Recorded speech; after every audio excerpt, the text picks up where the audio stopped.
The Battle of Jericho is one of the most defining moments in the book of Joshua, illustrating the power of faith and obedience to God's commands. Joshua, a faithful servant of Moses, was chosen by God to lead the Israelites after Moses' death.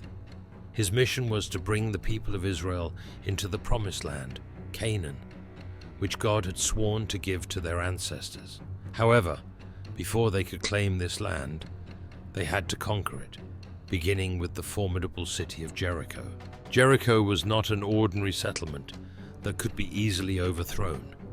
It was a well-fortified city with massive walls, making it seemingly impenetrable. The Bible does not provide details on the exact military strength of Jericho at the time, but given its confidence and lack of preparation against an invasion, it is implied that they did not perceive the Israelites as a significant threat. However, the Battle of Jericho would serve as a testament to believers across generations, demonstrating that unwavering faith in God can make the impossible possible. From the very start of Joshua's leadership, it is clear that he had the full allegiance of the Israelites. He had served under Moses for many years, witnessing firsthand the power of God and learning what it meant to lead his people. God himself assured Joshua of his divine presence, declaring, "No one will be able to stand against you all the days of your life. As I was with Moses, so I will be with you.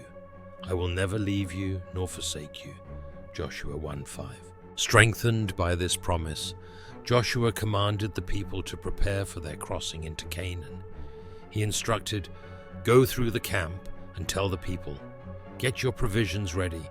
3 days from now, you will cross the Jordan here to go in and take possession of the land the Lord your God is giving you for your own.'" Joshua chapter 1:11. Before launching their attack on Jericho, Joshua sent 2 spies into the city to assess its defenses. However, their presence was quickly discovered, and the king of Jericho sent men to capture them. Fortunately, the spies found refuge in the house of Rahab, a woman who recognized the power of the God of Israel. She hid them on her rooftop under bundles of flax and misled the king's men when they came searching. Rahab confessed her faith, saying, "I know that the Lord has given you this land, and that a great fear of you has fallen on us, so that all who live in this country are melting in fear because of you."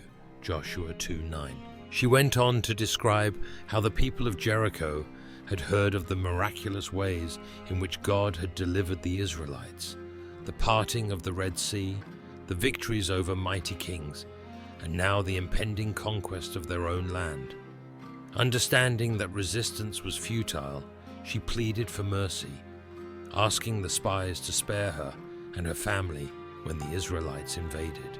The spies swore an oath, promising that if she tied a scarlet cord in her window and kept their mission a secret, she and her household would be spared. After escaping from Jericho, the spies returned to Joshua and reported everything they had learned, confirming that the people of Canaan were paralyzed with fear. Encouraged by this news, Joshua led the Israelites to the banks of the Jordan River. Here, God performed another miracle. As soon as the priests carrying the Ark of the Covenant stepped into the water, the river ceased to flow, allowing the entire nation to cross on dry ground. This event, reminiscent of the parting of the Red Sea, demonstrated once again that God was with his people.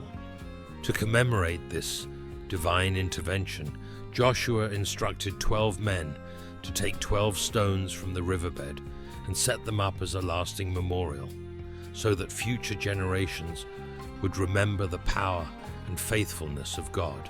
Once across the Jordan, the Israelites prepared for battle, renewing their covenant with God.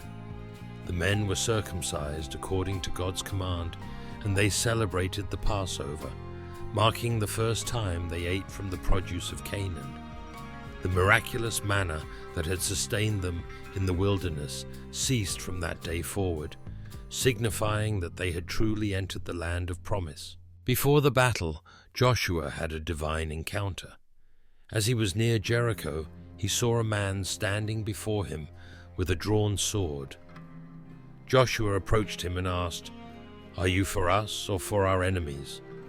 The figure replied, "Neither, but as commander of the army of the Lord, I have now come."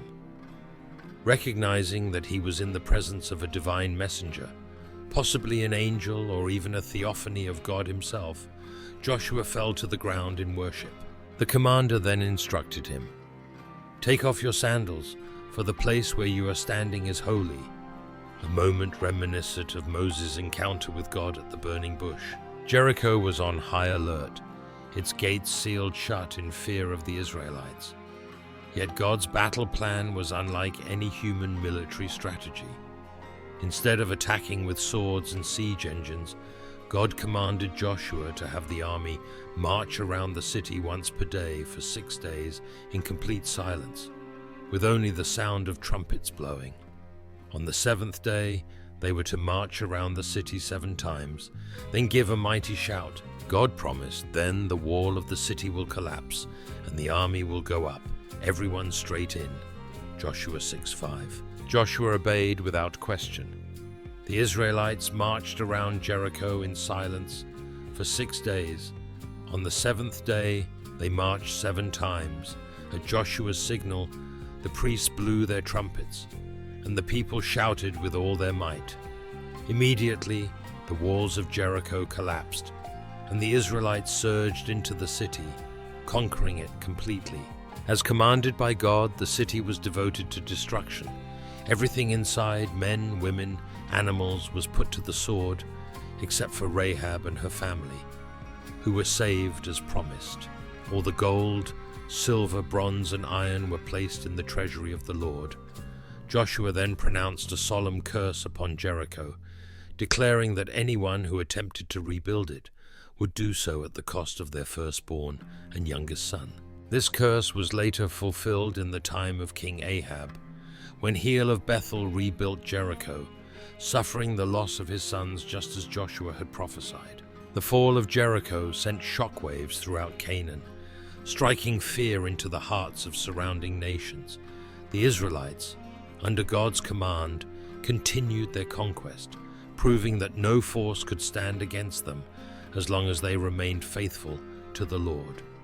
The ruins of Jericho stood as a testament to God's supreme power, a sign that He alone grants victory to those who trust in Him. Interestingly, Jericho reappears in the New Testament, no longer as a symbol of destruction, but as a place of redemption.